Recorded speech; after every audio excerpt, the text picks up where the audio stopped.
안녕하십니까. 격동하는 국제 정세의 이면을 파헤치는 지정학의 이면입니다. 오늘 우리는 베이징의 심장부, 중남해의 깊숙한 곳에서 들려오는 심상치 않은 파열음에 대해 이야기해보고자 합니다.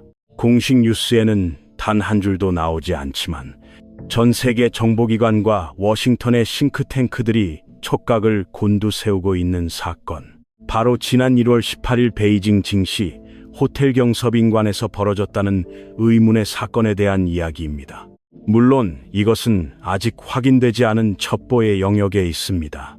그러나 때로는 공식 발표보다 더 진실에 가까운 것이 바로 침묵과 소문, 그리고 그 이후에 벌어지는 일련의 숙청 작업들입니다. 오늘 우리는 시진핑 주석의 40년 지기이자 군부내 최측근, 장유샤, 장육스야, 중앙군사위 부주석과 관련된 충격적인 시나리오를 지정학적, 정치적 관점에서 냉철하게 분석해 보려 합니다. 쿠데타설, 암살, 미수설 등 자극적인 단어들이 난무하지만 우리는 이것을 단순한 흥미 위주의 가십이 아닌 중국 공산당 권력 구조의 구조적 모순과 시진핑 체제의 불안정성을 보여주는 결정적 징후로 해석해야 합니다.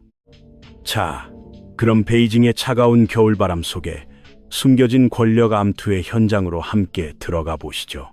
증시 호텔의 미스터리. 그날 밤 무슨 일이 있었나? 1월 18일 밤 베이징 서쪽에 위치한 증시 호텔. 이곳은 평범한 호텔이 아닙니다. 중국 공산당의 중요 회의가 열리는 곳이자 철통 같은 보안으로 유명한 정치적 요새입니다. 그런데 이날 밤 이곳에서 총성이 울렸다는 소문이 퍼지기 시작했습니다. 소문의 중심에는 놀랍게도 시진핑 주석의 가장 믿을 수 있는 칼, 장유샤 부주석이 있었습니다. 시나리오는 이렇습니다. 최근 군부 내 대대적인 반부패 사정 작업, 이른바 대숙청의 칼날이 자신의 목을 겨누고 있음을 직감한 장유샤가 생존을 위해 극단적인 선택을 했다는 것입니다. 그가 자신의 친위 세력을 이끌고 시 주석이 머물던 혹은 회의 중이던 증시 호텔로 진입을 시도했다는 것이죠. 목적은 시 주석의 신병 확보 혹은 최소한 군부 숙청을 중단시키기 위한 무력 시위였을 것으로 추정됩니다. 하지만 이 시도는 실패로 돌아갔습니다. 정보가 사전에 유출되었거나 시 주석의 경호부대인 중앙경위국의 방어벽을 뚫지 못한 것입니다. 결과는 참혹했습니다. 현장에서의 교전, 그리고 장유샤의 체포. 이후 베이징 정가에는 무거운 침묵이 감돌고 있습니다. 이것이 팩트인지 아니면 반대파가 퍼뜨린 역정보인지는 아직 확실치 않습니다. 하지만 중요한 것은 왜 하필 장유샤인가? 라는 질문입니다. 피보다 진한 우정, 권력 앞에선 물보다 묽다. 장유샤는 시진핑 주석에게 단순한 부하가 아닙니다. 그들의 아버지 때부터 이어진 세교, 스자입니다. 시진핑의 부친 시중신과 장유샤의 부친 장격신은 국공내전 시절 생사고락을 함께한 전우였습니다. 이런 배경 덕분에 장유샤는 시진핑 체제에서 승승장구하며 군부 2인자 자리에 올랐고 시 주석이 가장 신뢰하는 군부 내 대리인 역할을 해왔습니다. 그렇다면 왜 가장 믿었던 도끼가 주인의 발등을 찍으려 했을까요? 답은 공포에 있습니다. 지난 1년여간 중국 군부, 특히 로켓군과 장비발전부, 군수 조달 담단을 중심으로 불어닥친 숙청 바람은 상상을 초월했습니다. 리상푸 국방부장이 하루아침에 사라졌고 로켓군 사령관과 정치위원이 줄줄이 옷을 벗었습니다. 이 숙청의 명분은 부패 척결이었지만 그 본질은 군부 길들이기와 절대 충성 강요였습니다. 장유샤는 과거 장비발전부 부장을 역임했습니다. 현재 적발되고 있는 수많은 방산비리와 무기 결함 문제에서 그는 자유로울 수 없습니다. 시 주석이 자신의 안위를 위해 성역 없는 수사를 지시했을 때 장유샤는 깨달았을 것입니다. 다음은 나다. 권력의 속성상 2인자는 언제나 1인자의 가장 큰 잠재적 위협입니다. 토사구팽 토끼 사냥이 끝나면 사냥개를 삼는다의 고사처럼 시 주석의 권력이 공고해질수록 장유샤의 효용 가치는 떨어지고 위험성은 커지는 역설적인 상황이 발생한 것입니다. 제3장 생존을 위한 몸부림 그리고 배신. 만약 장유샤가 정말로 반기를 들었다면 그것은 권력욕 때문이 아니라 생존 본능 때문일 가능성이 큽니다. 그는 자신이 축출되거나 감옥에 가는 것을 앉아서 기다릴 수 없는 군인입니다. 그는 베이징 군구의 병력을 움직일 수 있는 실권자였고 자신의 운명을 걸고 마지막 도박을 감행했을 수 있습니다. 하지만 현대판 정변은 성공하기 어렵습니다. 시진핑 주석은 집권 이후 공안, 정보기관, 그리고 군내 감찰 기구를 완벽하게 장악해 왔습니다. 장유샤의 계획은 실행되기도 전에 내부 밀고자에 의해 발각되었을 확률이 매우 높습니다. 독재 체제 하에서 가장 무서운 적은 외부의 CIA가 아니라 바로 옆에 있는 동료의 변심입니다. 자신의 살기를 찾으려던 부하가 장유샤의 계획을 시주석 측에 알렸고 그 결과 징시 호텔은 장유샤를 기다리는 거대한 함정이 되었을 것입니다. CIA, 배후설, 냉정한 현실 인식의 부재. 일각에서는 이번 사건의 배후에 미국 CIA가 있다고 주장합니다. 하지만 이는 지나친 비약이자 중국 내부의 모순을 외면하는 시각입니다. 첫째, 징시 호텔과 중남해는 세계에서 가장 보안이 철저한 곳 중 하나입니다. 외부 세력이 물리적으로 개입하기란 불가능에 가깝습니다.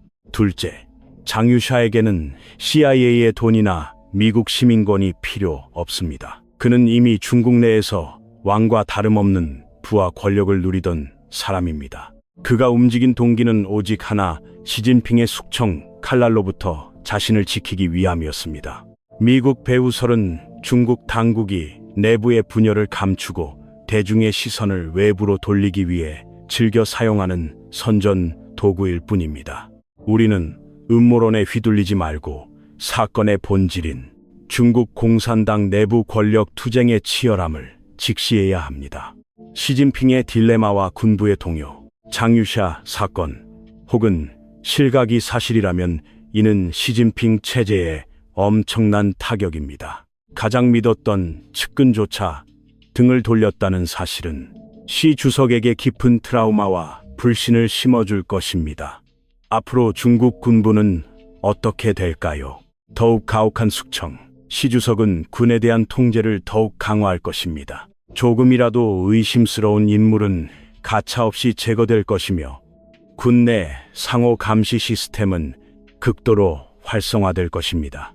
지휘 체계의 약화, 경험 풍부한 야전 사령관들이 숙청되고 그 자리를 시 주석에게 맹목적으로 충성하는 정치 군인들이 채우게 될 것입니다. 이는 유사시에 대만 침공 등 중국군의 작전 수행 능력을 심각하게 저하시키는 요인이 됩니다. 침묵의 태업, 겉으로는 충성하는 척하지만 속으로는 복지부동하는 군 간부들이 늘어날 것입니다. 일하면 실수하고 실수하면 죽는다는 공포가 군을 지배하게 되면 그 어떤 군대도 제대로 작동할 수 없습니다. 우리에게 미칠 파장, 예의주시해야 할 이유, 강 건너 불구경하듯 할 일이 아닙니다. 중국은 우리의 최대 교역국이자 북한 문제의 핵심 당사자입니다. 중국 내부의 정치적 불안정은 반드시 대외 정책의 변화로 이어집니다. 시선 돌리기용 도발, 내부의 불만을 외부로 돌리기 위해 대만 해협이나 남중국해에서 군사적 긴장을 고조시킬 수 있습니다. 이는 한반도 안보에도 직접적인 위협이 됩니다. 경제적 불확실성, 정치적 숙청은 경제 정책의 경직성을 초래하고 이는 중국 경제의 둔화로 이어져 우리 수출 전선에 악영향을 미칠 수 있습니다. 권력의 정점은 언제나 외롭고 위태롭다. 1월 18일 징시 호텔의 진실이 무엇이든 간에 현재 중국 베이징의 권력 기상도는 매우 흐림입니다. 절대 권력은 절대 부패하고 절대적인 충성은 절대적인 공포 위에서만 유지될 수 있다는 역사의 교훈이 다시 한번 증명되고 있습니다. 시진핑 주석은 장유샤라는 거목을 베어냄으로써 자신의 권좌를 지켰을지 모릅니다. 하지만 그로 인해 군부의 마음 군심은 떠나고 불신의 골은 더욱 깊어졌습니다. 이것은 겉으로는 강해 보이지만 속으로는 작아는 종이 호랑이의 모습일 수 있습니다.